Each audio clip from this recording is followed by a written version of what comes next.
Buenas noches, les damos la bienvenida a su programa Un Café con Galat. El tema que vamos a desarrollar esta noche es No, por las venas de Jesús no corre sangre pagana. Este es nuestro tema de hoy y nos acompaña Moisés Rojas, quien es escritor e investigador. También está con nosotros el doctor Juan Burgos. Él es teólogo, filósofo y doctor en educación. Ustedes pueden participar con sus preguntas o comentarios a través de las líneas 287-8355 en Bogotá, a través de la línea gratuita nacional 018-115-116, o también lo pueden hacer por WhatsApp al número 320-859-8733. Este programa lo pueden seguir por www.teleamiga.tv o www.nosotrostv.com. Conduce y dirige el doctor José Galat, presidente de la Universidad La Gran Colombia. Bienvenidos. Buenas noches, queridos teleamigos y teleamigas. Hoy vamos a versar este programa sobre un decir del Papa muy desafortunado, que causó un gran escándalo entre las gentes que lo oyeron en su homilía en la ciudad de Villavicencio, en su estado Colombia.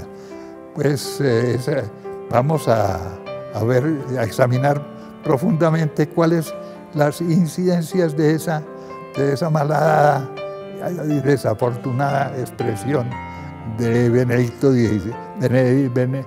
Francisco. Y a continuación vamos a mirar el video.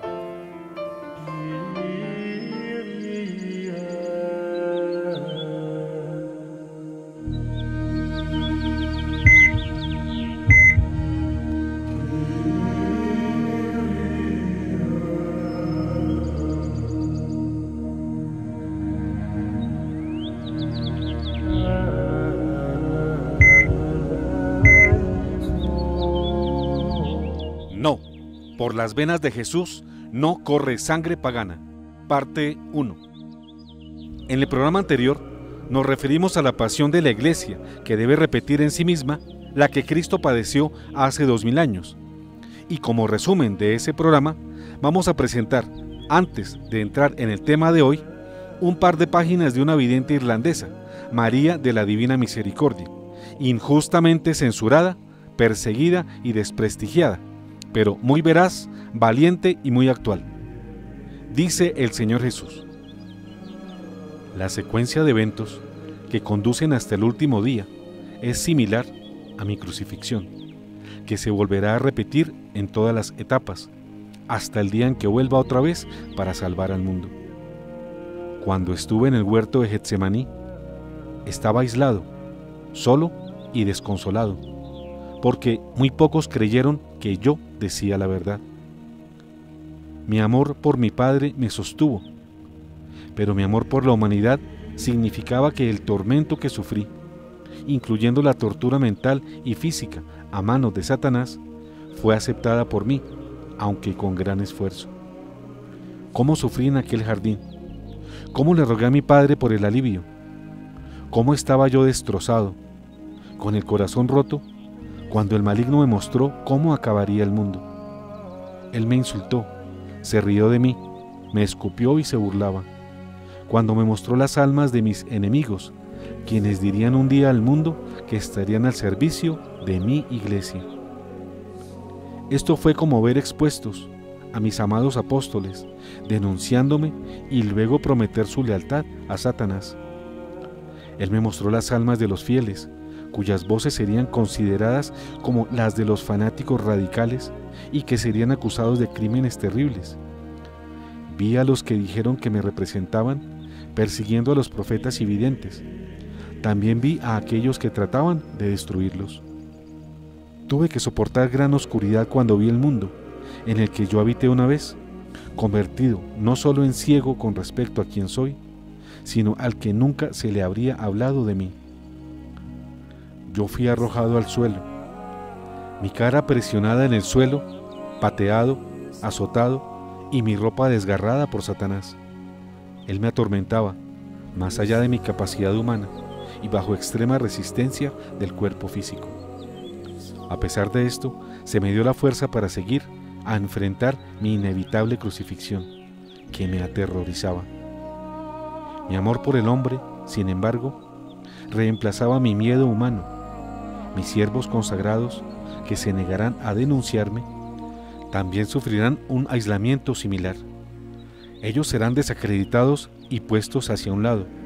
Su aislamiento no será condenado por mi iglesia, debido al miedo que hay dentro de ella. Cuando fui flagelado, aquellos quienes llevaron a cabo los actos más crueles y viles sobre mi cuerpo se regocijaron. Se me consideró ser un hombre malvado y un falso profeta, y por eso ellos me azotaron. Ellos presumían de su santidad, de su rectitud y de su conocimiento de las Sagradas Escrituras, mientras vilipendiaban mi cuerpo. Ellos no pudieron aceptar la profecía de que su Mesías vendría a salvarlos. Aquellos que van a proclamar mi segunda venida sufrirán el mismo tratamiento. Cuando me desnudaron, ellos querían humillarme más a fondo, por lo que me vistieron con un trapo rojo que apenas me cubría, para profanar más mi cuerpo. Pero cuando clavaron las espinas, como agujas en mi cabeza, declararon que el Hijo del Hombre era un impostor y por lo tanto no digno de aceptación. Ellos rompieron mi ojo fuera de su cavidad, pero el dolor era irrelevante, sin importancia en comparación con su declaración de que yo no era aceptado como el Salvador de los hijos de Dios. Todas estas cosas han de ser repetidas en breve, cuando yo, Jesucristo, como jefe de mi iglesia, sea desechado y mi corona arrebatada. Un falso líder, el anticristo, se sustituirá como si fuera mi cabeza, y a diferencia del cordero inmolado, él usará una corona brillante de oro. Por debajo de esta fachada yacerá un corazón podrido, y junto con las mentiras, falsedades, blasfemias y herejías que derramará de su boca, él entregará todo como si fuera como la miel que brota de la colmena de la abeja. No estáis bajo ninguna ilusión. La bestia tendrá un aspecto hermoso, su voz suave, su gran porte. Él será guapo y atractivo, pero de su boca derramará veneno que envenenará vuestra alma. Cuando cargué mi cruz, no podía hacer esto por mí mismo. Era tan pesada que solo podía dar un paso a la vez y caminar muy lentamente. Mi cuerpo se desgarró en muchos lugares y por la pérdida de sangre me desmayé muchas veces, tan débil estaba yo. Estaba cegado de un ojo y las espinas en mi cabeza significó que la sangre, la que se vertía desde mis heridas, tuvo que ser continuamente enjugada por aquellos que caminaban junto a mí. De lo contrario, yo nunca habría sido capaz de dar otro paso hacia adelante. Lo mismo ocurrirá a mi iglesia remanente, la última estable de mi cuerpo. Ellos marcharán, así como yo lo hice, con una pesada cruz. Pero a pesar del dolor, el abuso, el sufrimiento y el derramamiento de sangre, ellos soportarán hasta el final. Porque mi preciosa sangre fluirá sobre sus almas a la par con mi propio dolor, mi propia crucifixión. Y en el día, cuando ellos ya no celebren los sacrificios diarios de la misa, mi presencia llegará a extinguirse. Cuando llegue el día en donde mi cuerpo, mi iglesia en la tierra, sea finalmente saqueado, crucificado y profanado, todo va a cambiar para siempre. Mi cuerpo, mi iglesia, mientras siga viva en el mundo, es la que mantiene la vida. Pero cuando sea destruida, la vida, como vosotros la conocéis, habrá terminado.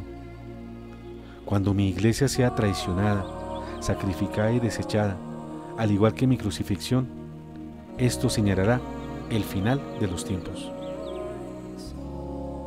Hasta aquí el Señor Jesús, por medio de María de la Divina Misericordia, vidente y profeta irlandesa, perseguida ferozmente por la masonería y sus medios de comunicación, por denunciar, entre otras cosas, la falsedad del papado de Francisco, como pocos videntes lo han hecho. Recordemos que, desde Un Café con Galat, hemos enviado 3 cartas al obispo de Dublín, Irlanda, preguntando las razones de la censura a esta vidente, sin hallar hasta ahora respuesta de su parte. ¿Que por las venas de Jesús corre sangre pagana? Ahora sí, remitámonos al tema central de nuestro programa de hoy, sobre la supuesta sangre pagana que corre por las venas de Jesús. El Papa Francisco, en su muy reciente visita a Colombia, en la homilía pronunciada en la misa que celebró en la ciudad de Villavicencio, dijo que por las venas de Jesús corre sangre pagana. Son ellas, en la genealogía, las que anuncian que por las venas de Jesús corre sangre pagana, que por las venas de Jesús corre sangre pagana, que por las venas de Jesús corre sangre pagana. Esto lo mencionó el pontífice refiriéndose a dos mujeres de la genealogía de Jesús, Rahab y Ruth, la primera filistea y prostituta de Jericó, que auxilió a los israelitas que se encaminaban a asaltar a esta ciudad donde ella residía. La segunda, una piadosa moabita que era pariente de Noemí y muy afecta a ella. Y aunque se asimilaron al pueblo judío, ninguna de ellas inicialmente perteneció a este pueblo, y por lo tanto podía considerarse como paganas. Y ser pagano o gentil era pertenecer a pueblos que no practicaban la circuncisión, y más aún, generalmente eran idólatras. Tal era el caso de los filisteos y los moabitas. Pero ser pagano para los judíos, además de significar que no se pertenece al pueblo judío, también significa ser pecador, gentil, publicano, no creyente e infiel. Así lo podemos ver en varios apartes de la Biblia. Así, al buscar la palabra pagano en el libro de concordancias, aparecen estas otras acepciones. Por ejemplo, en el libro de los Hechos de los Apóstoles, capítulo 2, verso 23, se lee: a este hombre que había sido entregado conforme al plan y a la previsión de Dios, ustedes lo hicieron morir, clavándole en la cruz por medio de los infieles, refiriéndose a la expresión paganos. Y en 1 Corintios 12:2, ustedes saben que cuando todavía eran paganos, se dejaban arrastrar ciegamente al culto de dioses inanimados. En Mateo 18:17, si se niega a hacerles caso, dilo a la comunidad, y si tampoco quiere escuchar a la comunidad, considéralo como pagano o publicano. O en 1 Corintios 7:12 y en varios apartes más. En cuanto a las otras preguntas, les digo yo, no el Señor, si un hombre creyente tiene una esposa pagana que no cree, pero ella está dispuesta a convivir con él, que no la abandone. Como acabamos de decir, al menos inicialmente, Rahab y Ruth no pertenecieron al judaísmo y se consideraban por ello paganas. Pero el Papa Francisco se valió de esta circunstancia para afirmar: la mención de las mujeres, ninguna de las aludidas en la genealogía tiene la jerarquía de las grandes mujeres del Antiguo Testamento, nos permite un acercamiento especial. Son ellas, en la genealogía, las que anuncian que por las venas de Jesús corre sangre pagana, las que recuerdan historias de postergación y sometimiento. Ahora bien, preguntamos si es verdad que a causa de lo que ocurría con las mencionadas mujeres, Rahab y Ruth, por las venas de Jesús circuló sangre pagana. Aparentemente sí, como al menos lo dice la genealogía, es decir, los parientes de Jesucristo. Y lo que dice la genealogía es válido para todas las personas comunes y corrientes, como ustedes y nosotros, queridos teleamigos. Pero resulta que en el caso de María eso no aplica, por tres razones. La primera, porque esa genealogía se refiere a San José y no a la Virgen María. La segunda, porque entre María y José no hubo relaciones sexuales. Recordemos que el Señor Jesús fue concebido íntegramente por el Espíritu Santo. Y tercera, porque la Virgen María, a diferencia de ustedes y nosotros, fue concebida sin pecado original, es decir, fue inmaculada desde su concepción. Nació sin mancha alguna, sin defecto moral que la rebajara, como sí sucede con nosotros. La Inmaculada Concepción de María se refiere al ser total de ella, al alma en especial, pero también al cuerpo, y ambos son puros e inmaculados. Y no puede atribuírseles sobra alguna de imperfección moral o de pecado. Por eso, la condición de inmaculada purificó y borró cualquier imperfección moral, proveniente de la genealogía. Más en concreto, sanó y purificó cualquier antecedente pagano que hubiese habido en el origen familiar de ella. Por consiguiente, mal podría afirmarse que por las venas ni de la Virgen Santísima, ni por las de su Hijo Jesús, circuló sangre pagana, sangre impura, sangre indigna. En el programa pasado, llamado La Iglesia ya comenzó a repetir la pasión de Cristo, Jorge, desde Sabaneta, Antioquia, un teleamigo, aportó este argumento que en abundancia de razones confirma la blasfemia del obispo Jorge Bergoglio, al afirmar con descaro y gran énfasis que por las venas de Jesús corre sangre pagana. Nuestro teleamigo Jorge dijo que así como en el Antiguo Testamento los sacrificios a Dios solo se podían ofrecer con corderos perfectos, sin mancha, con mayor razón, el sacrificio de nuestro Señor se debió hacer y se hizo con Jesús, un cordero perfecto, sin mancha de pecado, cuya sangre santa y pura expió por siempre y para siempre los pecados de la humanidad ante Dios Padre. Fue un sacrificio perfecto y eterno, que no podría haber sido si se hubiese ofrecido con sangre pagana, como lo afirmó descaradamente el falso Papa Jorge Bergoglio.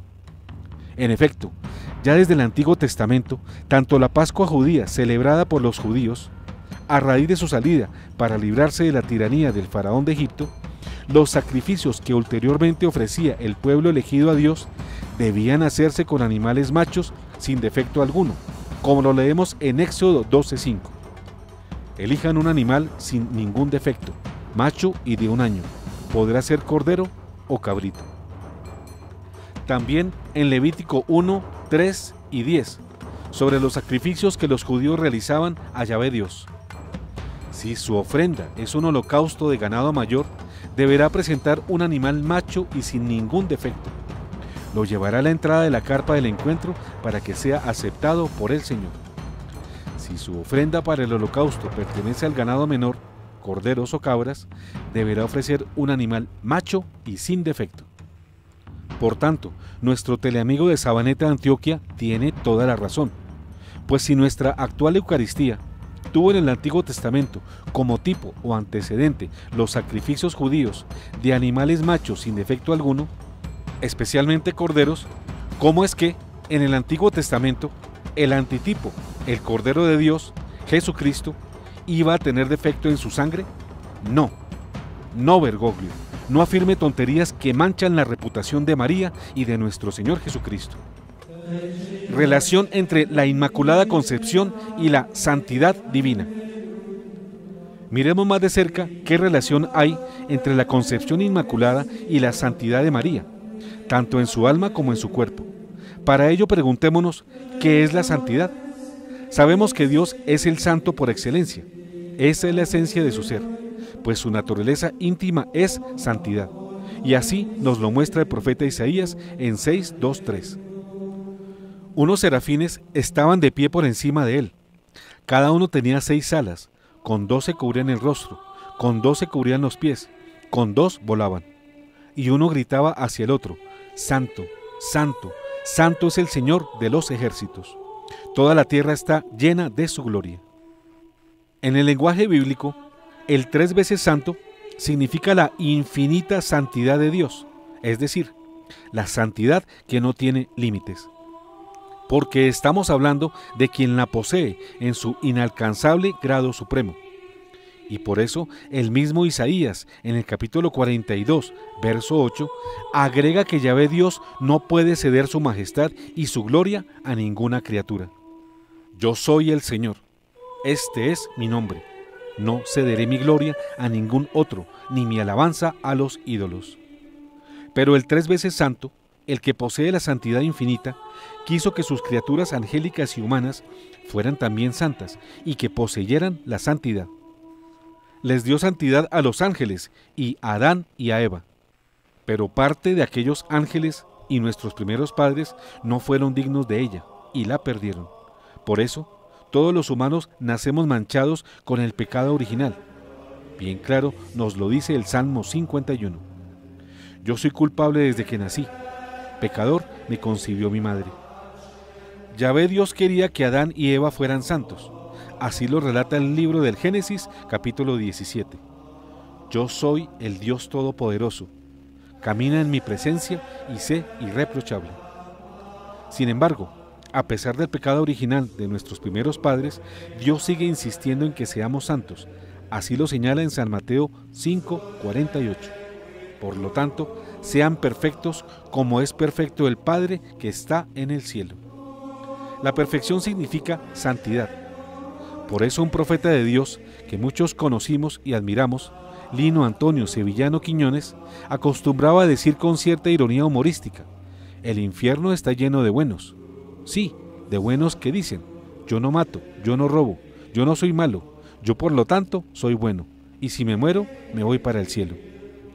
Sabemos por la experiencia que esos que se consideran buenos, porque no matan y no roban, de pronto son más mentirosos que otros, calumnian a sus hermanos, les hacen trampas en el trabajo y en los negocios, seducen a la mujer del prójimo y cometen toda clase de pecados contradictores de los 8 mandamientos restantes del Decálogo. Así que, mis queridos teleamigos, la santidad es necesaria y muy exigente, pues no basta con cumplir siquiera los 10 mandamientos del Decálogo. También es necesario practicar las bienaventuranzas, que hermosamente nos recuerda Mateo en su capítulo 5, versículos del 1 al 16. La santidad es tan exigente que Cristo nos dice que no podemos alcanzarla sin vivir su llamamiento, y así nos lo confirma el evangelista Marcos 8, 34 a 35. Entonces Jesús, llamando a la multitud, junto con sus discípulos les dijo: el que quiera venir detrás de mí, que renuncie a sí mismo, que cargue con su cruz y me siga, porque el que quiera salvar su vida, la perderá, y el que pierda su vida por mí y por la buena noticia, la salvará. Más aún, el Señor nos invita no solo a renunciar a nosotros mismos, sino a morir en su nombre, tal cual lo ejemplariza en la parábola del grano de trigo, en San Juan 12:24. Les aseguro que si el grano de trigo que cae en la tierra no muere, queda solo, pero si muere, dará mucho fruto. Ya vimos entonces que el llamado a la santidad, de la cual depende la salvación, es exigente, pero no se asusten, pues a pesar de que no podemos lograrla por nosotros mismos, si confiamos en Dios y pedimos su ayuda, es fácil lograrla, pues el mismo Señor nos asegura en Mateo 11, 29-30. Carguen sobre ustedes mi yugo y aprendan de mí, que soy paciente y humilde de corazón, y así encontrarán alivio, porque mi yugo es suave y mi carga liviana. Aún más, recordemos que los mandamientos no están fuera del alcance de las personas, y que Dios sabe que perfectamente podemos cumplirnos si pedimos su ayuda. Ya lo dice el libro del Deuteronomio 30:11. Este mandamiento que hoy te prescribo no es superior a tus fuerzas ni está fuera de tu alcance. Así que, mis queridos teleamigos, no cometamos el mismo error en que incurrieron los antiguos fariseos, que pretendían que con sus solas fuerzas, sin humillarse ante Dios y pedirle ayuda, podían cumplir su ley. Tal como lo relata el Evangelio en Marcos 18, 9-14, con la parábola del fariseo y del publicano, cuando este último sale justificado por reconocerse pecador. La santidad alcanzable. Dios es sí, pero con Dios. Para ser más precisos, ser santo es asemejarse a Dios, en cierto modo divinizarse, ser como Él es. ¿Y es que acaso podemos ser dioses? No quedamos en que el pecado de Adán y Eva no consistió en comerse una manzana, sino que en el fondo su desobediencia consistió en que quisieron ser dioses por cuenta propia, dioses sin Dios. El libro del Génesis en 3:1-5 presenta el siguiente relato. La serpiente era el más astuto de todos los animales del campo que el Señor Dios había hecho, y dijo a la mujer: así que Dios les ordenó que no comieran de ningún árbol del jardín. La mujer le respondió: podemos comer los frutos de todos los árboles del jardín, pero respecto del árbol que está en medio del jardín, Dios nos ha dicho: no coman de él ni lo toquen, porque de lo contrario quedarán sujetos a la muerte. La serpiente dijo a la mujer: no, no morirán. Dios sabe muy bien que cuando ustedes coman de ese árbol, se les abrirán los ojos y serán como dioses, conocedores del bien y del mal. Claro que el pecado de nuestros primeros padres fue menor que el cometido por la propia serpiente tentadora, porque el del diablo fue mucho más grave. Quiso ser Dios contra Dios. En cambio, el de Adán y Eva apenas fue el de ser dioses sin Dios. Es decir, Satanás les propuso a Adán y a Eva su propio pecado de soberbia, pero en la medida en que ellos podían cometerlo. En ambos casos se trata de pecados en que el ego se exagera a causa del orgullo. Ambas son faltas de humildad, horribles pecados de soberbia. Ser Dios sin necesidad de Dios es configurar la más pavorosa soberbia y con ella la egolatría. Ególatra es el que cree no depender de nadie distinto de él mismo. Sin embargo, las dependencias múltiples y bien reales que pesan sobre todo hombre deberían ser suficiente argumento para desinflar todas las jactancias del ego que se endiosa a sí mismo. Lo difícil es que la soberbia, raíz y motor de la autoidolatría, poco entiende de límites y de razones. En la perspectiva cristiana, no es posible que Dios haga en el hombre la obra de su divinización, sin que éste reconozca primero su condición de criatura y su propia insignificancia. He aquí otra diferencia tajante entre la divinización cumplida en Jesucristo, por Él y para Él, y la autoidolatría a que invita la nueva era. Mientras Dios hace de los humildes sus semejantes, el diablo de los soberbios hace los suyos. Sin embargo, y a pesar de todo lo anterior, Dios nos quiere santos, semejantes a Él, divinos. Así lo expresa la carta a los Hebreos 12:10. Dios, en cambio, nos corrige para nuestro bien, a fin de comunicarnos su santidad. Pero, ¿por qué no decir este pensamiento con más claridad? Sin más rodeos y radicalmente, Dios nos quiere hacer dioses. Ya en el Evangelio de Juan, capítulo 10, verso 31 a 36, podemos ver a Jesús decirle a los judíos que le querían apedrear. Los judíos tomaron piedras para apedrearlo. Entonces Jesús les dijo: les hice ver muchas obras buenas que vienen del Padre. ¿Por cuál de ellas me quieren apedrear? Los judíos le respondieron: no queremos apedrearte por ninguna obra buena, sino porque blasfemas, ya que, siendo hombre, te haces Dios. Jesús les respondió: ¿no está escrito en la ley? Yo dije, ¿ustedes son dioses? Si la ley llama dioses a los que Dios dirigió su palabra, y la escritura no puede faltar, ¿cómo dicen, tú blasfemas a quien el Padre santificó y envió al mundo porque dijo, yo soy hijo de Dios? Del anterior relato evangélico, retengamos lo inverosímil, lo impensable. Jesús nos dice que somos dioses. Ahora bien, entonces, ¿por qué el pecado de Adán y Eva y el del propio Satanás? Porque ellos quisieron ser dioses sin Dios, en el caso de Adán y Eva, y contra Dios en el caso del demonio. En cambio, Dios quiere que seamos dioses, sí, pero con Él, en Él y para Él. Nueva era, la falsa santidad sin Dios. El pecado consiste en la autodivinización, es decir, en la pretensión de ser dioses por cuenta propia, que es lo que actualmente está ocurriendo especialmente en los países desarrollados de Europa y en los demás que les han imitado, con el llamado secularismo o laicismo, que significa pretender hacer una sociedad sin referencia alguna al Creador y Señor del universo. Quieren economía sin Dios, quieren política y Estado sin Dios, quieren deporte y recreación sin Dios, quieren vida sin Dios, quieren familia sin Dios. En una palabra, quieren forjar una civilización sin Dios y en contradicción con Dios. Y todo porque al hombre le dio por autodivinizarse soberbiamente y creer que puede alcanzar la condición divina sin necesidad de Dios. La pretensión de ser dioses por cuenta propia sin necesidad de Dios no es solamente de los países desarrollados del mundo, que concentran la riqueza, el saber científico y la tecnología.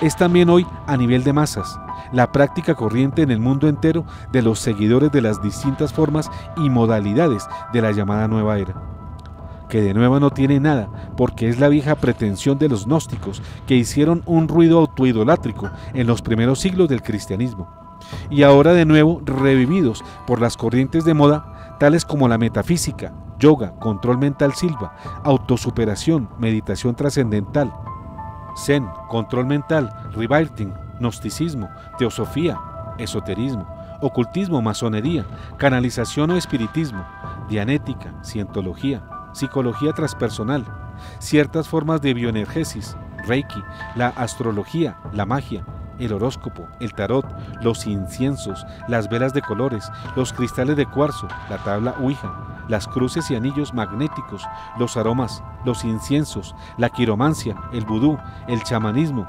Charlie y un largo etcétera. ¿Y cuál es el común denominador de toda esta variada gama de nombres y de prácticas y de pseudoespiritualidades de la llamada nueva era? Pues lo que hay en el fondo de todas, lo que las une a todas, y lo que es la expresión más profunda de todas, es nada menos que la autoidolatría, la vieja y amañada aspiración, bien conocida por el pecado de Adán y Eva en el paraíso, de ser dioses por cuenta propia, es decir, dioses sin Dios. Esta aspiración autoidolátrica es la que alienta y da sentido a las muy variadas formas en que se expresa la nueva era.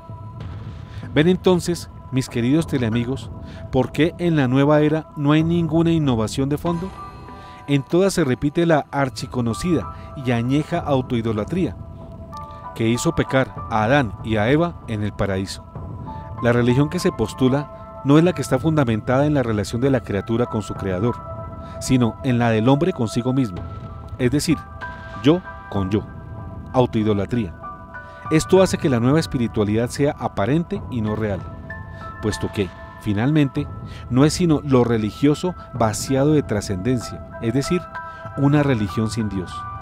Algo así como un suculento sancocho de gallina, pero sin gallina.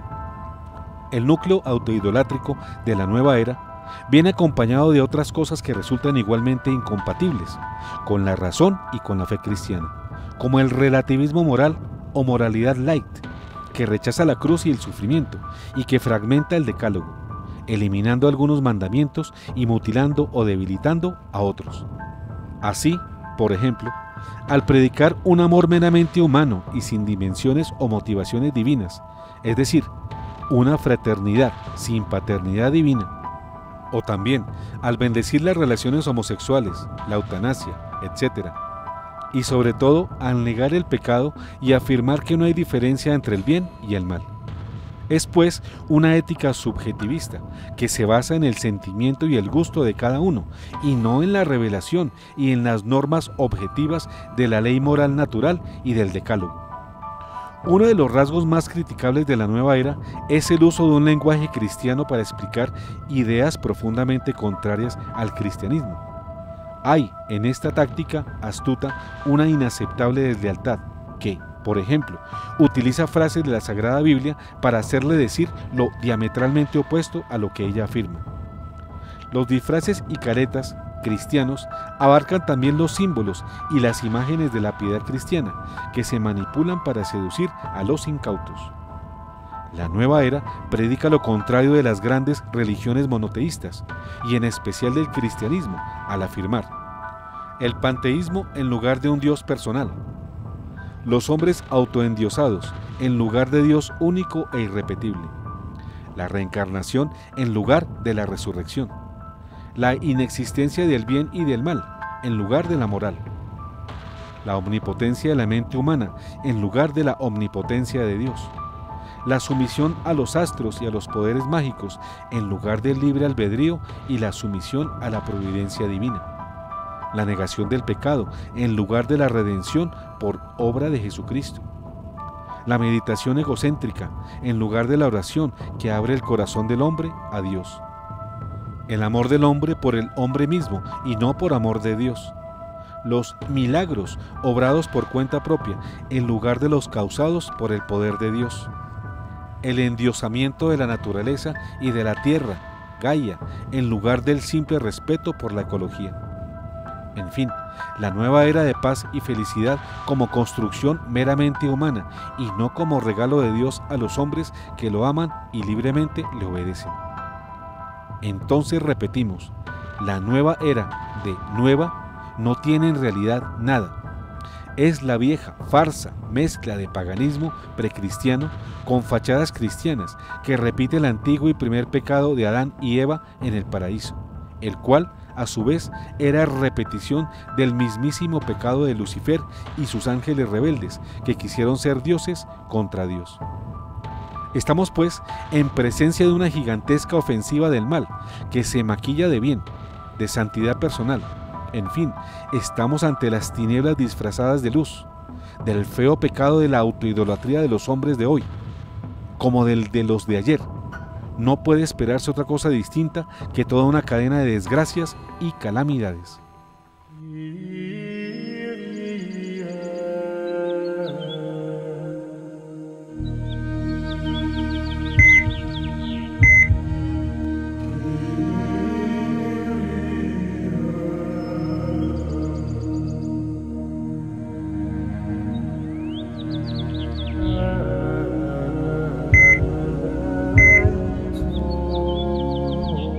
No, por las venas de Jesús no corre sangre pagana. Fin, parte 1.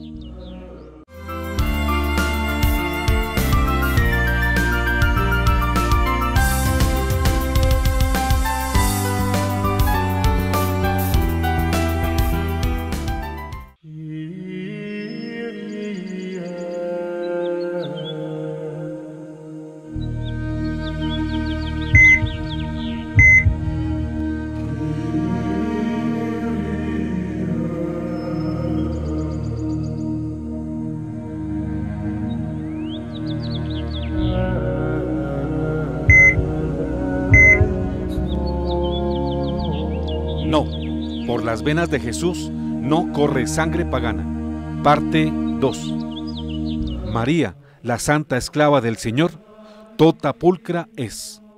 En cambio, la María llena de fe y obediente, que es nuestro modelo, nuestra guía y nuestro auxilio, aceptó con profunda humildad y abnegación la divinización proveniente de Dios. He aquí la esclava del Señor, hágase en mí según su palabra. Lucas 1:38. Algunos evangélicos se valen de la respuesta que Cristo dio a quienes le buscaban de parte de su madre y de sus hermanos para demeritar a la Virgen María. Es un error gravísimo rebajar a María con base en la respuesta de Cristo, que bien analizada, por el contrario, muestra que su madre no tiene par en la obediencia a la voluntad de Dios.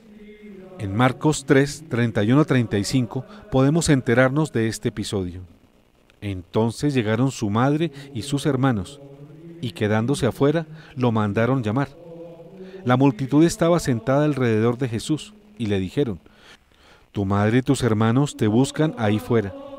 Él les respondió: «¿Quién es mi madre y quiénes son mis hermanos?». Y dirigiendo su mirada sobre los que estaban sentados alrededor de él, dijo: «Estos son mi madre y mis hermanos, porque el que hace la voluntad de Dios, ese es mi hermano, mi hermana y mi madre». En efecto, ¿quién puede pretender que María no fue la que mejor hizo la voluntad de Dios? Ella incondicionalmente estuvo con él, incluso desde antes de su concepción, cuando dijo: «Hágase en mí según tu palabra». Durante toda su vida le acompañó silenciosamente. Infundió la obediencia a él con una de las pocas expresiones que pronunció y que algunos hasta llaman el mandamiento de María, cuando en las bodas de Caná dijo: «Haced lo que él os diga». Y en especial en la cruz, donde ella vive en sí misma espiritualmente la crucifixión y en cierto modo la muerte de su hijo. Sí, no hay ninguna duda de que María hizo cual ninguno otro, aparte de su Hijo, la voluntad del Padre Celestial. Por eso los méritos de María no fueron únicamente los de ser madre biológica del Creador y del Redentor. Fueron mayores sus méritos de madre espiritual de Jesús, en lo cual nadie se le puede comparar. Y de ahí el culto que los cristianos damos a ella, que es el de hiperdulía, es decir, de suma veneración, no de adoración, que solo se le debe a Dios uno y trino, pero tampoco el común que damos a los santos, porque ella es más santa que todos los santos, e incluso es más santa y está por encima de los ángeles. Por ello es su reina, es decir, María es la más santa que todos los santos que se han distinguido por su enorme santidad. Ahora bien, la santidad de María se refiere ciertamente a que fue exceptuada de pecado original.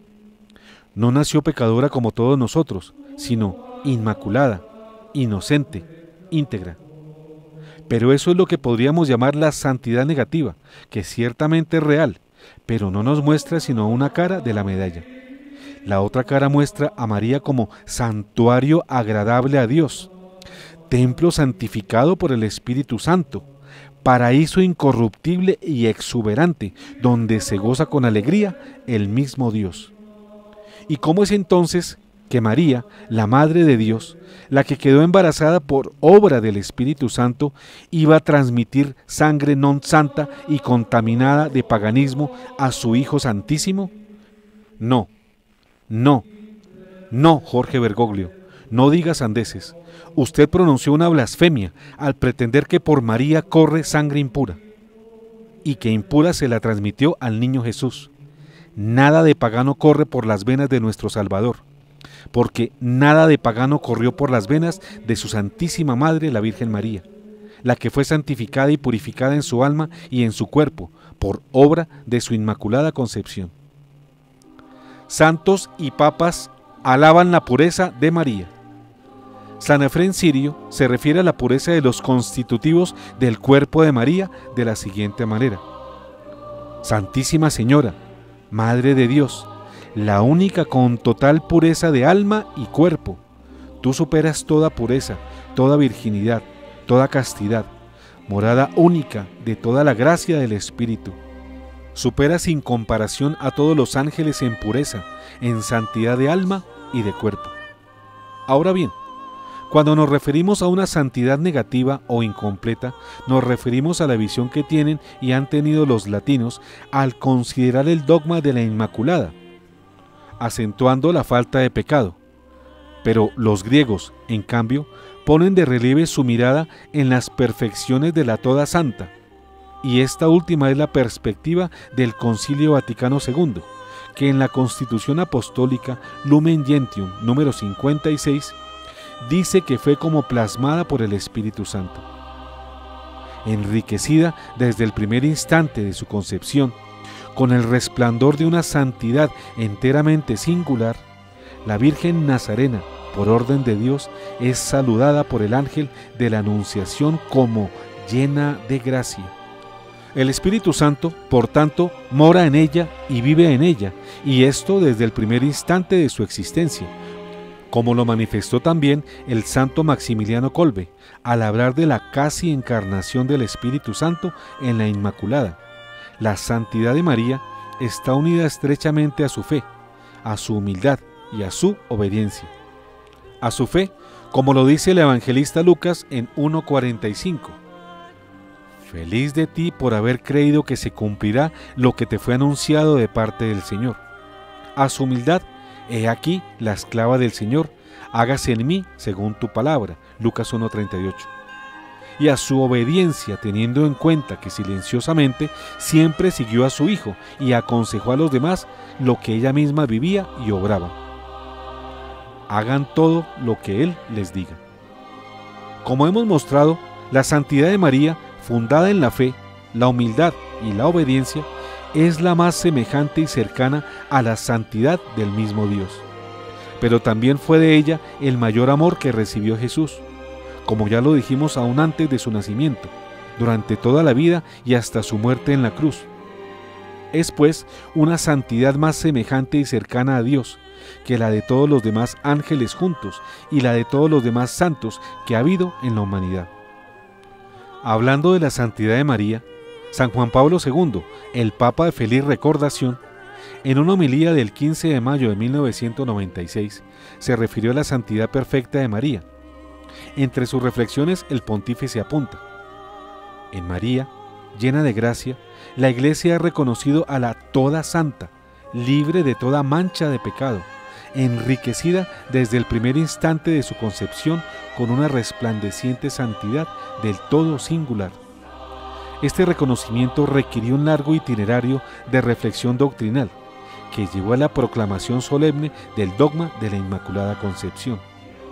El término hecha llena de gracia que el ángel aplica a María en la Anunciación se refiere al excepcional favor divino concedido a la joven de Nazaret, con vistas a la maternidad anunciada.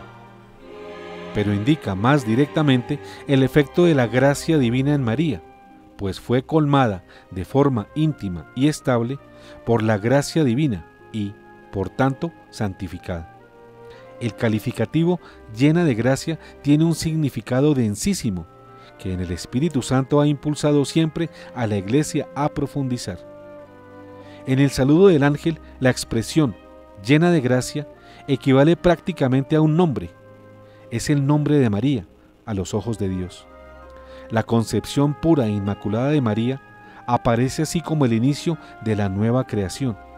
Se trata de un privilegio personal concedido a la mujer elegida para ser la madre de Cristo, que inaugura el tiempo de la gracia abundante, querido por Dios para la humanidad entera. Hasta aquí las reflexiones de San Juan Pablo II sobre la santidad de María.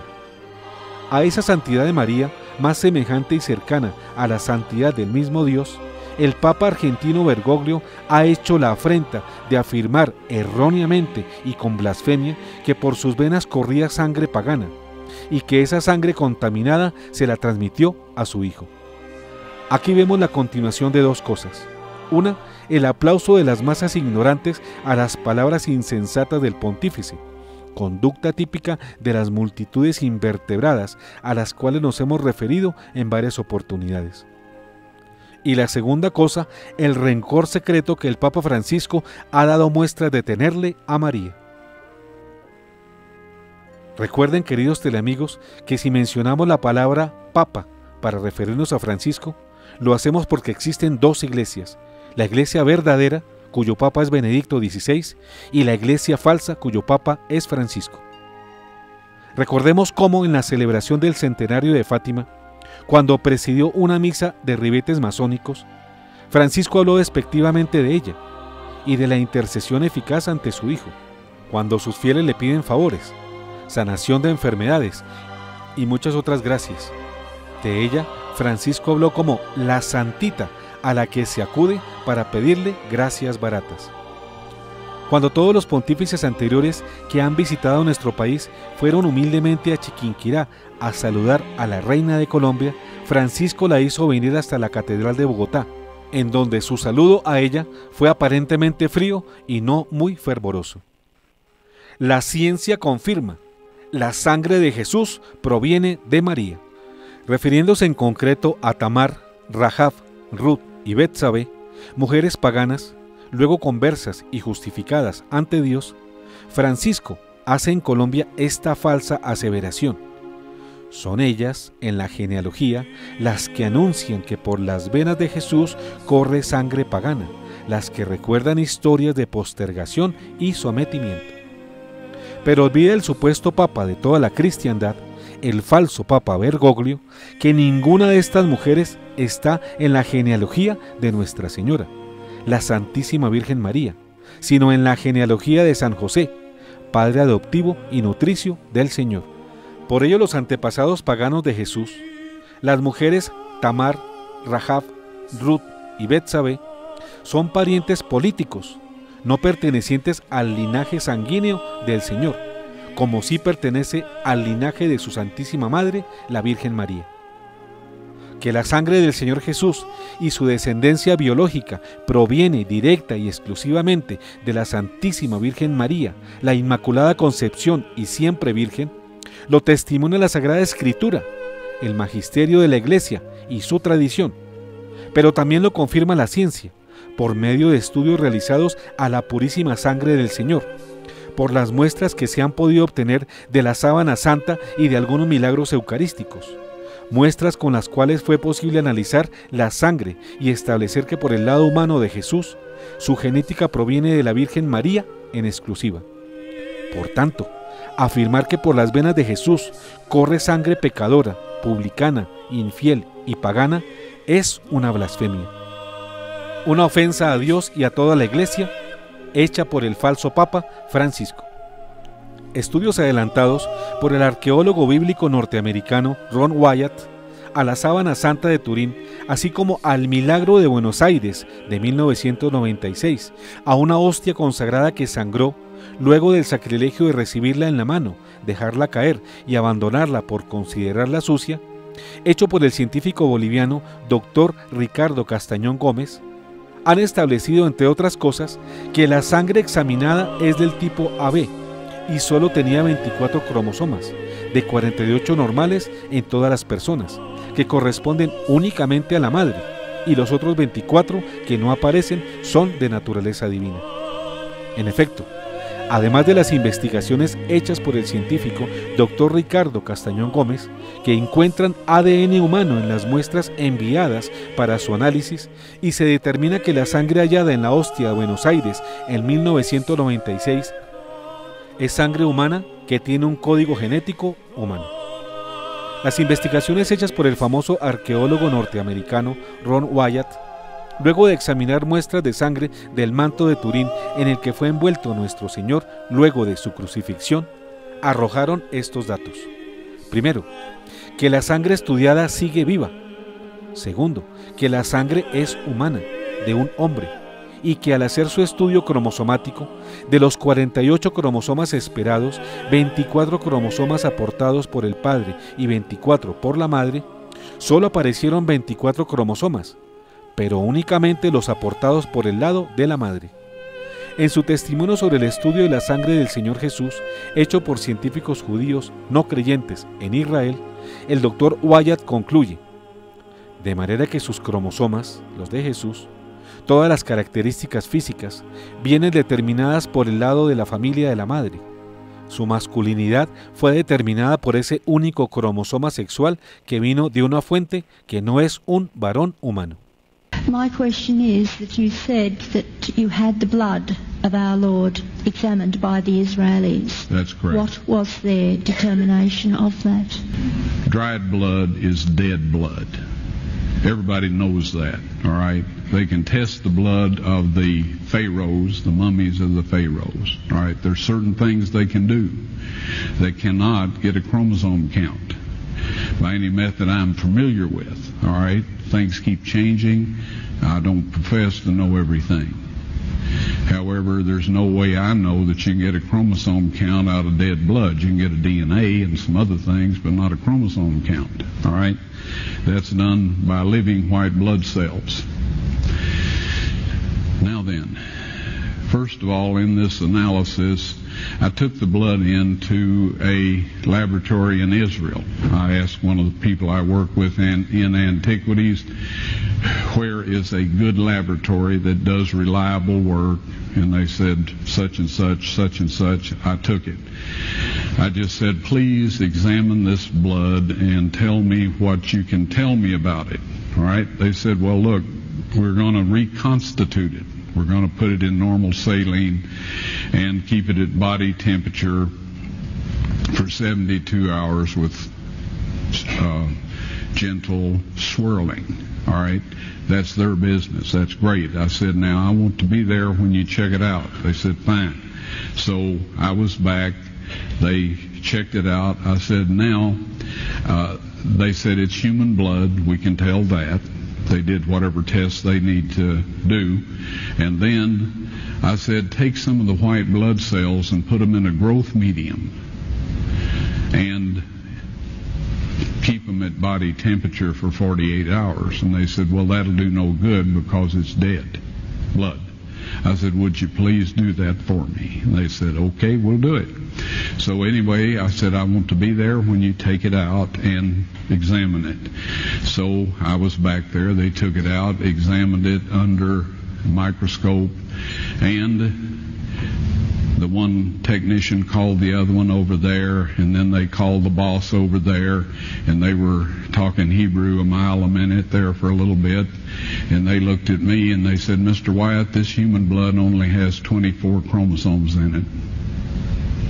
Everybody else has 46. You see, 23 from your mother, 23 from your father, 22 autosomes from your mother, 22 autosomes from your father. You get an X from your mother, you may get an X or a Y from your father, all right? This blood had 23 chromosomes from the mother's side, one Y chromosome only. You see, a child could not have developed if they hadn't had the autosomes from the mother. So all of his physical characteristics were determined by his mother's side of the family, her autosomes. His maleness was determined by this one Y that came from a source not a human male. Then they said, this blood is alive. And then they said, whose blood is this?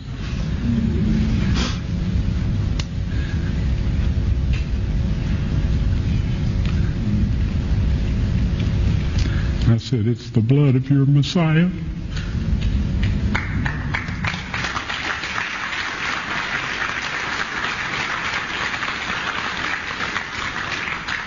And I assure you, those men's lives have changed. Luego de ver este video, así las cosas, primero, la verdadera descendencia biológica del Señor Jesús viene por el lado materno, por medio de la Santísima Virgen María y de su familia, no biológicamente por el lado de San José, quien no participó en esta santa concepción. Y esto en el evento en que María no hubiese sido preservada sin mancha de pecado, como efectivamente sí lo fue, ya que su concepción fue inmaculada.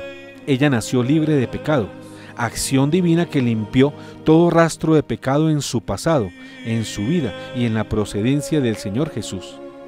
Esto porque María, santa también por sus obras, por su obediencia y amor a Dios, fue santa desde antes de nacer, ya que fue concebida sin la mancha de pecado original y purificada de tal modo que sólo así Dios mismo podía encarnarse y hacerse hombre en su vientre virginal, nacido de una criatura toda pulcra, sin pecado, sin culpa, sin mancha alguna.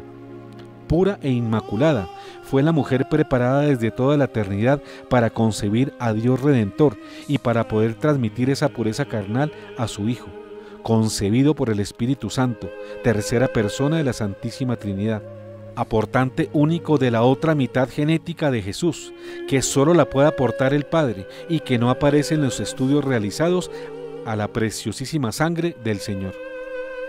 Pretender igualar la condición divina de Jesús a la condición pecadora de los hombres, al afirmar que, como pasa con todos nosotros, por las venas de Jesús corre sangre pagana, como lo hizo el obispo Bergoglio en Villavicencio, Colombia, el pasado 8 de septiembre, día de la celebración del nacimiento de la Santísima Virgen María, es un monstruoso falso intento por acercar más a Jesús a los hombres. Es un descarado engaño infernal que, por buscar agradar al hombre más pecador de la historia, al hombre de este tiempo, pisa y pone por el suelo la realidad divina de Jesús, quien se hizo verdaderamente uno de nosotros y en todo fue semejante a nosotros, excepto en el pecado, como lo expresa el Nuevo Testamento, los símbolos y los concilios, así como se expresa en Hebreos 4:15, donde podemos leer: no es nuestro pontífice tal que no pueda compadecerse de nuestras flaquezas, antes fue tentado en todo a semejanza nuestra, fuera del pecado. Y en 2 Corintios 5:21, a aquel que no conoció el pecado, Dios lo identificó con el pecado en favor nuestro, a fin de que nosotros seamos justificados por él. También esta afirmación del obispo argentino Jorge Bergoglio es una ofensa mayor a la realidad pura, virginal e inmaculada de la Santísima Virgen María, dicha el día de la conmemoración de su nacimiento, 9 meses luego de su inmaculada concepción, el 8 de diciembre. No comprendemos cómo quienes dicen amar a la Santísima Virgen María y quienes han recibido tantos regalos por medio suyo, pueden aplaudir esta falsa enseñanza de un hombre, el falso profeta Francisco, a quien defienden y tratan como si fuese un santo en vida.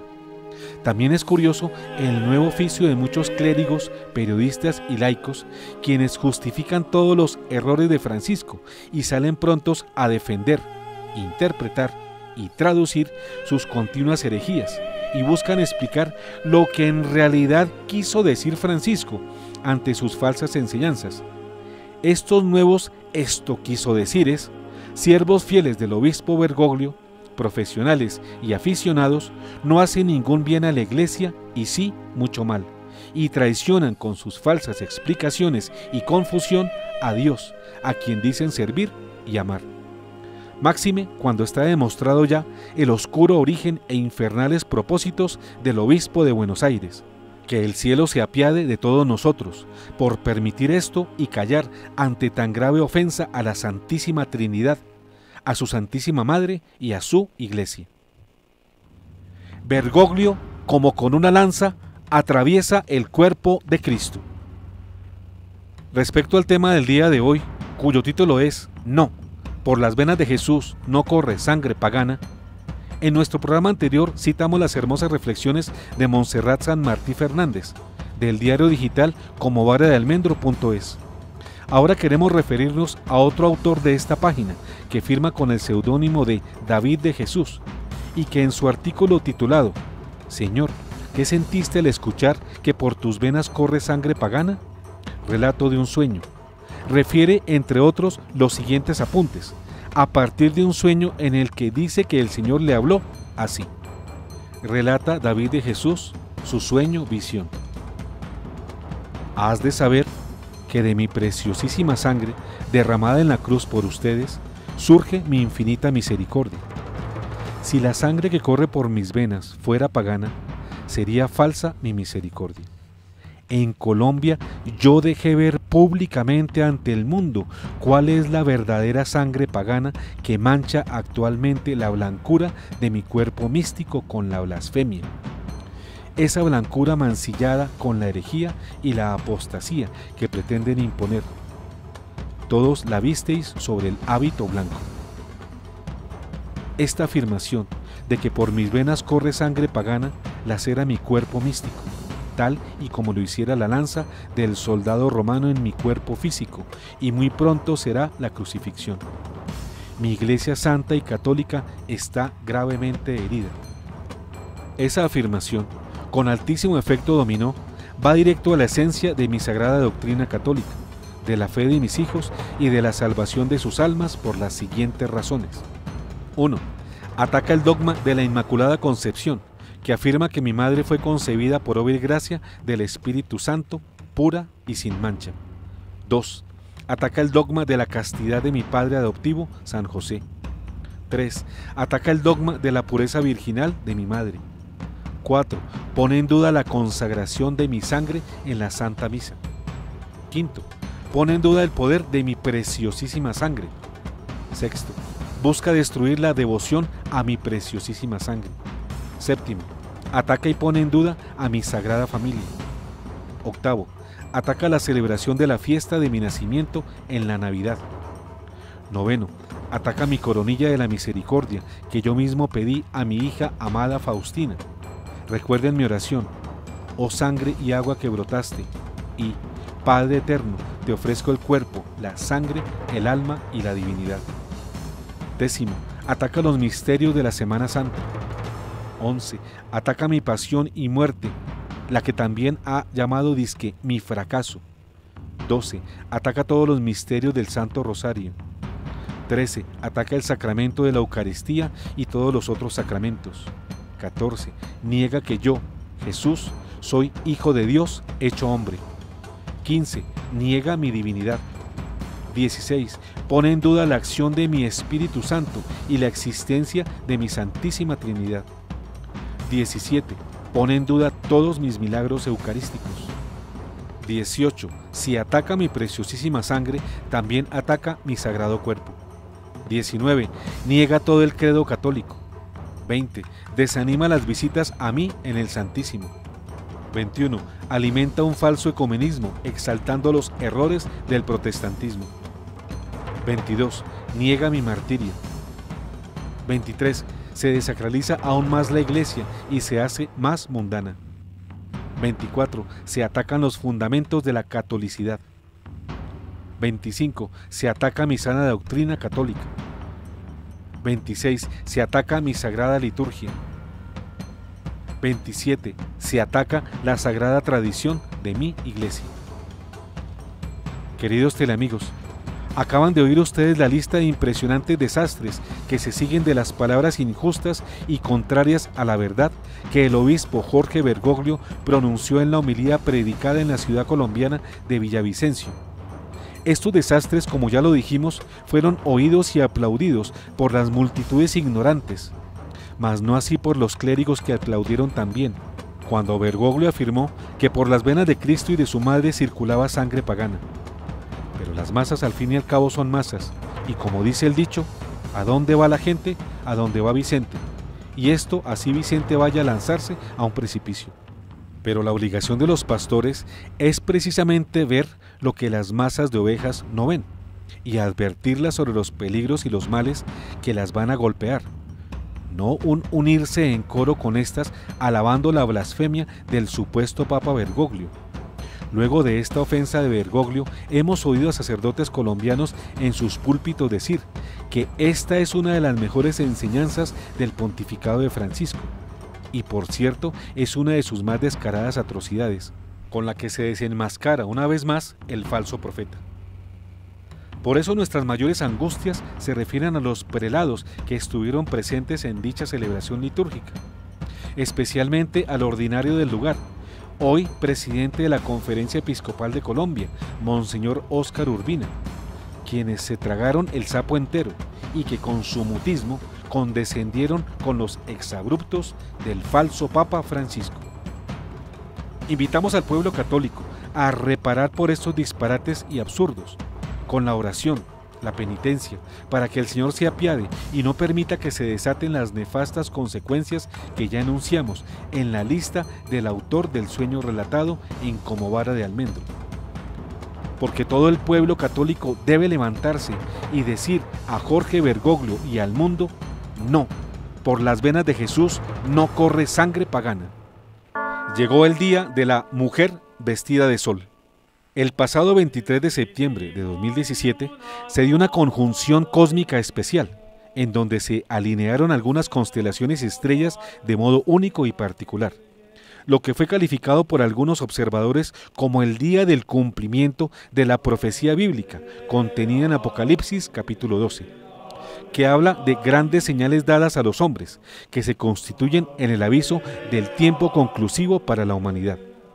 En efecto, se trata de grandes señales en el cielo, como aviso para toda la humanidad. Profecía contenida en el libro del Apocalipsis 12, versos 1 y 2, de este modo. Una gran señal apareció en el cielo, una mujer vestida del sol, con la luna bajo sus pies y una corona de 12 estrellas sobre su cabeza. Está encinta y grita con los dolores de parto y con el tormento de dar a luz.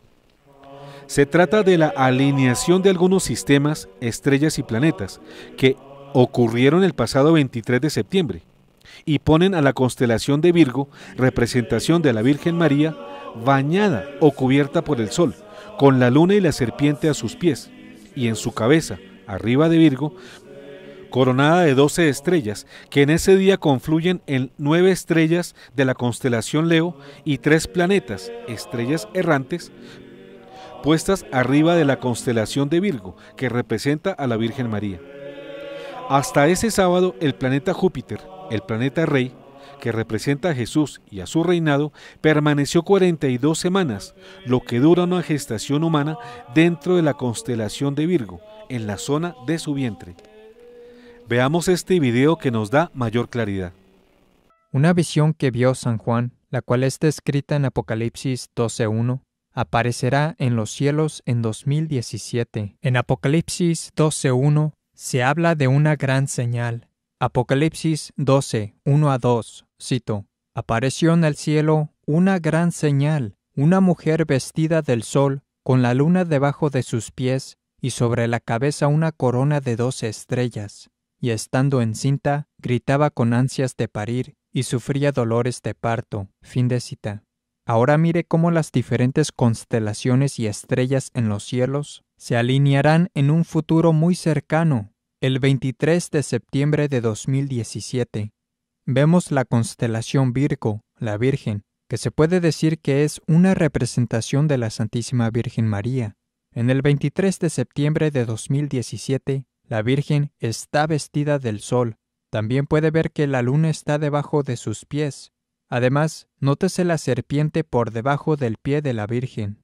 En el 23 de septiembre de 2017, podemos ver sobre la cabeza de Virgo, la Virgen, también la constelación Leo, el león, que contiene 9 estrellas. Cerca de estas 9 estrellas vemos los planetas Mercurio, Marte y Venus. Ya que los planetas reflejan la luz del Sol, estos planetas también se parecen a las estrellas, por lo que resulta que parecen ser 12 estrellas cerca de la cabeza de Virgo, la Virgen.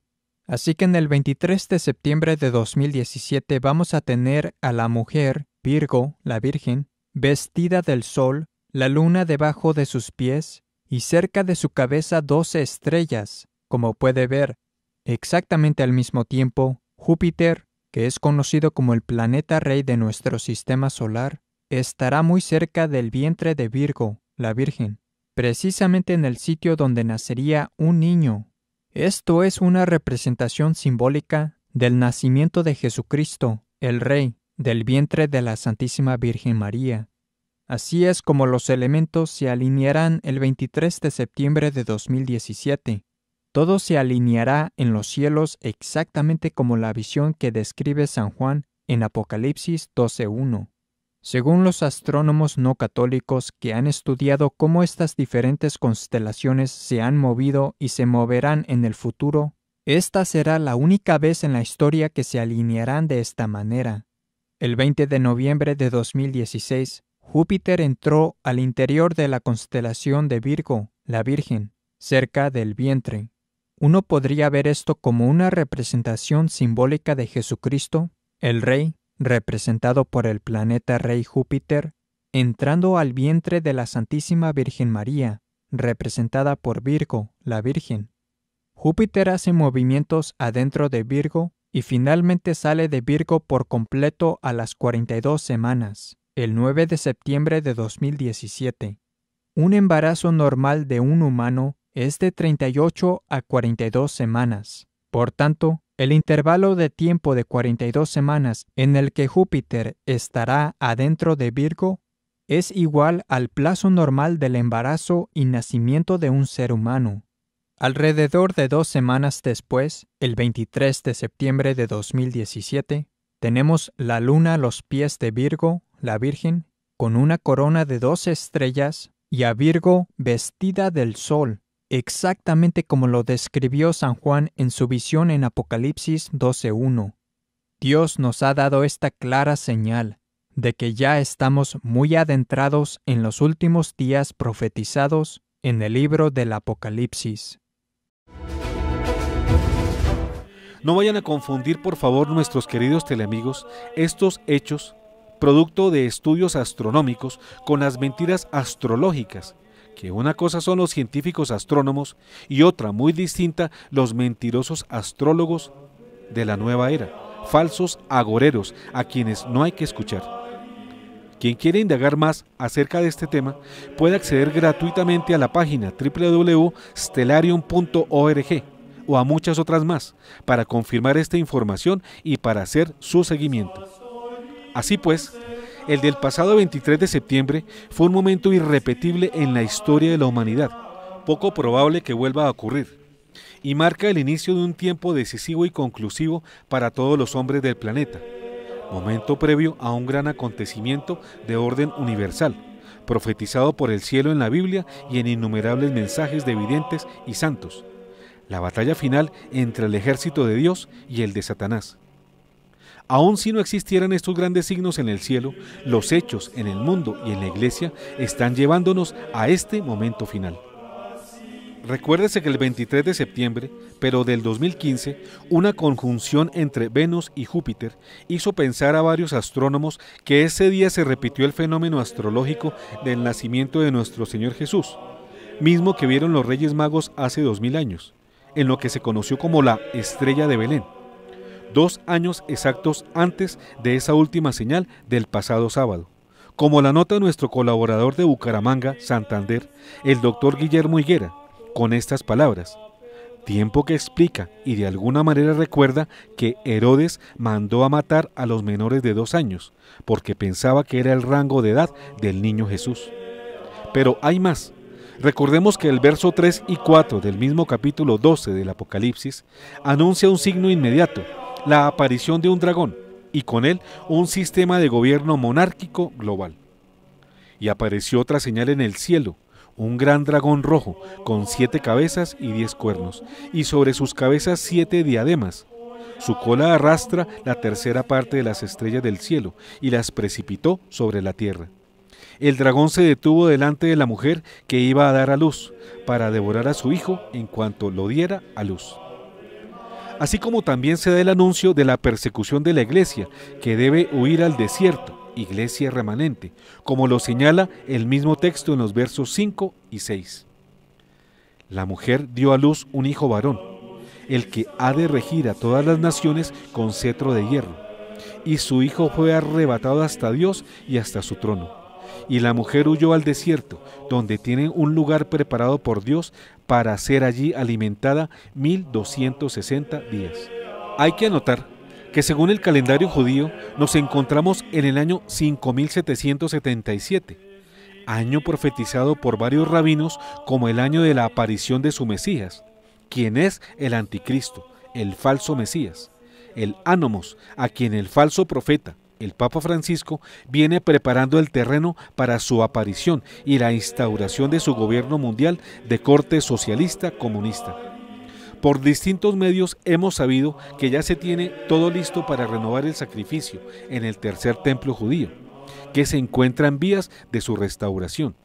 Tienen ya nombrado el sumo sacerdote, han recuperado el candelabro de oro, la menorá.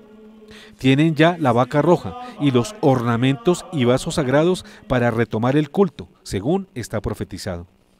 Asimismo, sismos, volcanes, inundaciones y cataclismos naturales vienen empujando el cataclismo económico-político que marca el inicio de la tribulación humana, así como fenómenos en el cielo, sonidos aterradores, aparición de hoyos en el cielo, el agua y la tierra, muerte súbita de animales, signos y señales en las nubes, incremento de fenómenos ovni, manifestación masiva de monstruos en los 4 elementos, tierra, agua, aire y fuego, considerados mitos, y la concreción de planes utópicos como un gobierno mundial, una religión mundial, una sola economía mundial bajo el mandato de un solo hombre, considerado santo y redentor de la humanidad, el anticristo, el aguador que viene a saciar la sed de toda la humanidad.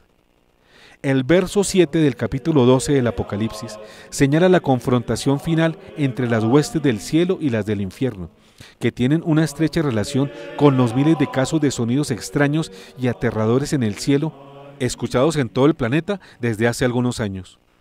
Entonces se entabló una batalla en el cielo. Miguel y sus ángeles combatieron con el dragón.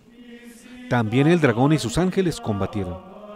Y el verso 8 y 9 marca la derrota del ejército comandado por el dragón, Satanás, la antigua serpiente.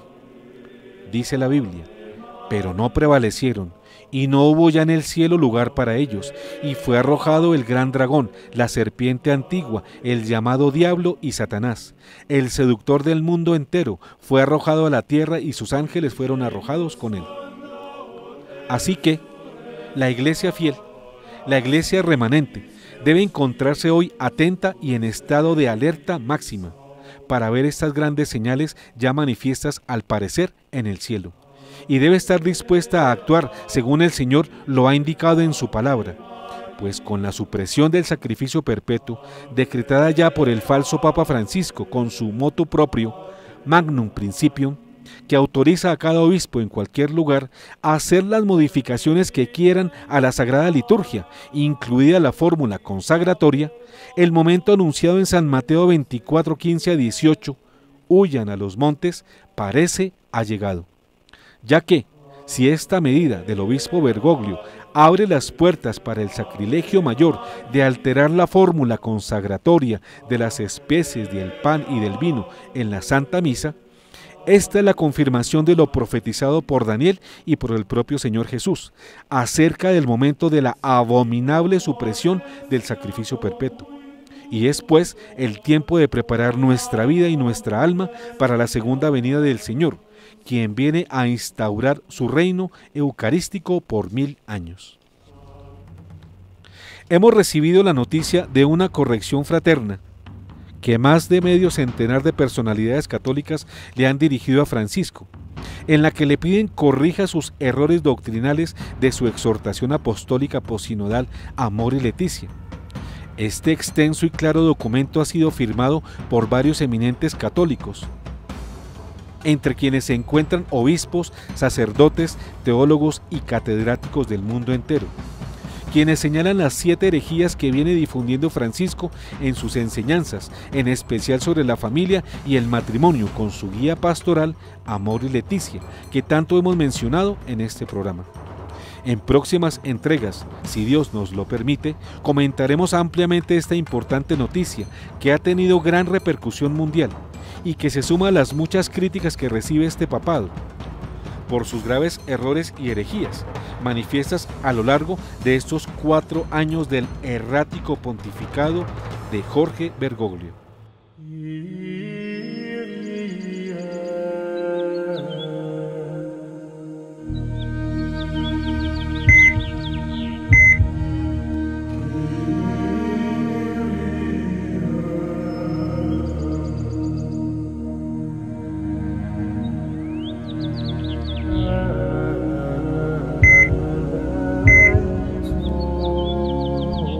No, por las venas de Jesús no corre sangre pagana. Fin.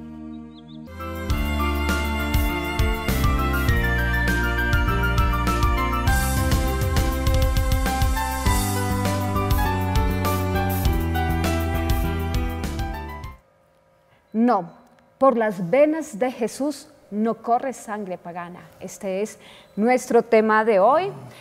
Doctor, han llegado muchos mensajes durante la transmisión del video. Entonces usted me dirá si empezamos a leer porque son muchos. 1 o 2 máximo en vista de lo avanzado de la hora. Así es. Y que tuvimos el incidente de la falta de electricidad. Sí, señor. Dice: muchas gracias al doctor Galad, su equipo, que Dios los siga iluminando y perseverantes hasta el final. Sepan que no están solos, pues no todos tragamos entero y tenemos que creer y amar a Cristo, al que seguimos, que dio su sangre por nosotros, y al que le contradiga, aunque sea Papa, no debemos seguir, aunque estamos seguros que el verdadero vicario de Cristo es el Papa Benedicto XVI. Sigan, no los dejamos en la oración. Cada día me convenzo más que la luz que de Colombia sale para el mundo es Teleamiga, y especialmente este programa y los del doctor Rafael Arango. Mil bendiciones. Señores Teleamiga, este es otro. Los saludo y los felicito por su programa. Es muy edificante e ilustrativo, porque todos en Colombia están enceguecidos con las palabras del Papa. Aplaudimos a rabiar sin entender o detenerse y analizar qué quiso decir. Pareciera que fuéramos niños frente a un juego novedoso que se mueve y hace ruidos sin sentido. Son muchos mensajes, doctor, pero desafortunadamente no podemos escucharlos. Le damos la palabra a nuestro invitado, a Juan Burgos, al doctor Burgos. ¿Qué opinas? Bueno, ante todo, muchas gracias, doctor, por la invitación y que me ha hecho. Para mí, pues, es una alegría venir y compartir también mi posición y mis pensamientos sobre lo que acabo de escuchar y sobre, digamos, la trayectoria que ha tenido el programa también. Pues varias cosas, ¿no? Yo quisiera partir de un aspecto que atraviesa un poco lo que voy a decir, y es los elementos pastorales que intento recoger en el video y que creo que nos pueden ayudar mucho a comprender aquello de por qué Jesús no corre por su sangre el pecado. Entonces, en principio, pues como dice el Evangelio de Juan, Dios se hizo hombre en Jesucristo, quien vino al mundo, por supuesto, sin pecado. Eso es clarísimo para los cristianos católicos. Vino y se pareció, como decía hoy en el video, en todos nosotros, absolutamente todo menos en el pecado. Y hay un elemento importante, o varios, que quisiera destacar, y es que Jesús llamó precisamente a personas pecadoras, por ejemplo a Pedro, por ejemplo a Zaqueo, por ejemplo a Mateo, que era cobrador de impuestos, por ejemplo a María Magdalena, etc.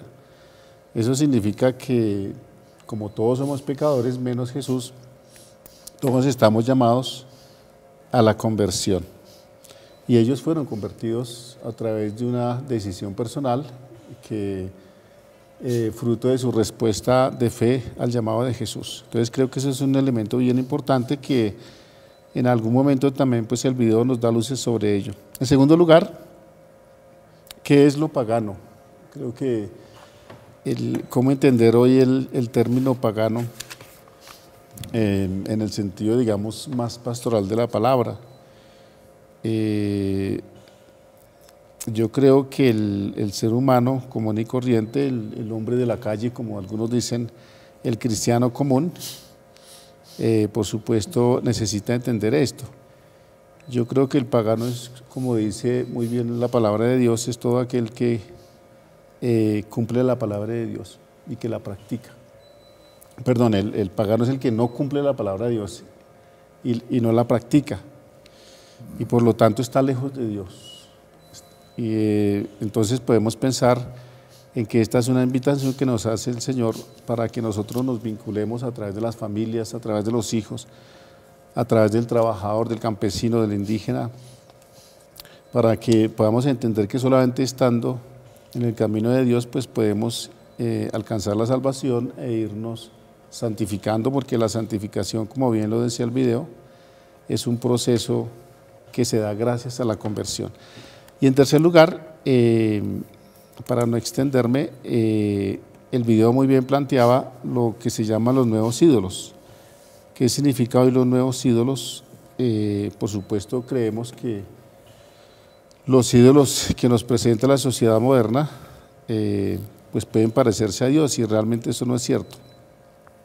Hay gente que se cree buena, hay grupos que se creen buenos, líderes que se creen buenos, pero realmente no lo están siendo, porque realmente no están cumpliendo la palabra de Dios. Y lo decía muy bien el video, las bienaventuranzas creo que nos dan una pista muy importante, ¿no? Dichosos los que aman porque serán amados, dichosos los que construyen la paz porque serán santos, dichosos los pobres, dichosos los que luchan por la justicia, etc. Entonces yo creo que la santidad es eso, es un proceso de construcción permanente que se hace desde la fe, pero una fe por supuesto auténtica, una fe en Jesucristo, que es el que nos salva y nos libera de todos nuestros pecados como bautizados. Entonces digamos que por ahora serían estos como mis tres elementos que yo aportaría y que pues ayudarían, digamos, al debate de la mesa. Sí. Claro que hay que precisar esto, de acuerdo con las leyes canónicas, pagano es técnicamente la persona que no ha sido bautizada, ese es pagano, de acuerdo con el derecho canónico. Pero tiene la palabra Moisés Rojas. Gracias, doctor.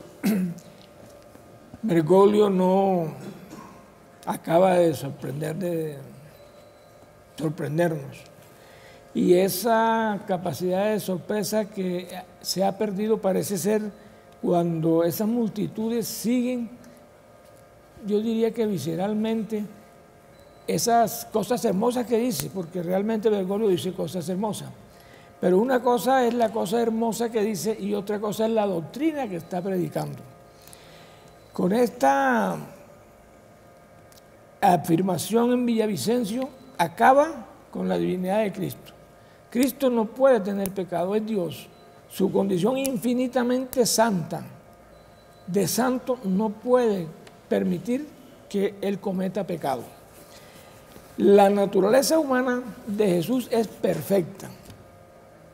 No tiene pecado, como nos lo dice Hebreos 4:14. Teniendo pues un gran sumo sacerdote que penetró los cielos, Jesús, el Hijo de Dios, mantengamos nuestra confesión de fe, pues no tenemos un sumo sacerdote que no pueda compadecerse de nuestras flaquezas, ya que ha sido probado en todo, como nosotros, excepto en el pecado. También acaba con el dogma de la Inmaculada Concepción de María, que según Ana Catalina Emmerich, en la Concepción de María no hubo relación sexual entre Joaquín y Ana. Simplemente hubo un hecho extraordinario.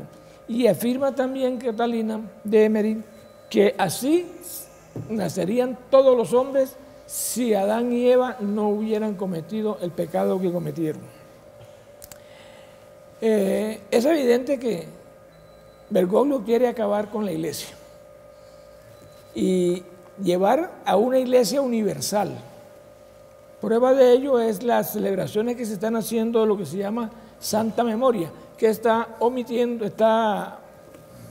aboliendo totalmente la Eucaristía. Parece ser que el 31 de octubre, fecha especialmente satánica, va a institucionalizar ya, con el motu propio que sacó últimamente, esta abolición total de la Eucaristía, que da cumplimiento a la profecía de Daniel en Daniel 11:31, que dice que profanarán el sacrificio perpetuo, el santuario y la ciudadela y abolirán el sacrificio perpetuo.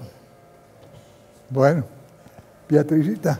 Bueno, doctor, pues bueno, hay muchas personas que nos llaman dizque protestantes. Yo quiero aclararles a estas personas que tal vez nos dicen así, que protestantes son justamente aquellas personas que niegan la tradición. Nosotros no estamos negando la tradición católica, por el contrario, estamos defendiendo la doctrina católica. Así que no se confundan con este término, porque si algo ha tenido en especial Teleamiga es que se ha caracterizado siempre por defender y cuidar la sana doctrina. Somos un canal que defendemos siempre la palabra de Dios, basado también en la sana doctrina, así que no nos confundamos. Y doctor, quiero hacerles dos invitaciones, una que me pidió también Alejandro Pedraza que les transmitiera esta invitación, y es al concierto de Philokalia Cantorum, es un concierto de música sacra. Esto será el viernes 6 de octubre a las 8 de la noche en la parroquia San Juan de Ávila. Quienes deseen tener mayor información se pueden comunicar a los números 321-333-7396 o al 313-893-9331. También les dejo unos regalos, y es que para las primeras 4 personas que nos escriban hoy por WhatsApp y nos digan cuáles fueron los invitados de esta noche, ganarán un pase doble para asistir a este concierto, las primeras 4 personas que nos escriban por WhatsApp. Y la otra invitación es para las jornadas de oración y liberación que realizaremos este fin de semana. Será en Medellín el sábado 30 de septiembre en el Hotel Nutibara. En Bogotá será el 1 de octubre en el Centro de Convenciones AERE, y el 2 de octubre será en Bucaramanga, con temas súper importantes, con un sacerdote que tiene dones de sanación, de liberación, así que los esperamos a todos. Quienes deseen tener mayor información se pueden comunicar al 320-439-5475. Muchas gracias. Bueno, gracias, doctor. Quiero subrayar, viste que la hora está avanzada. Quiero subrayar algo que tú dijiste. No somos protestantes. Respetamos a los hermanos protestantes, pero de ninguna manera somos protestantes. Al contrario, protestamos porque en la Iglesia Católica Bergoglio quiere protestantizar la misa. ¿Qué es protestantizar la misa?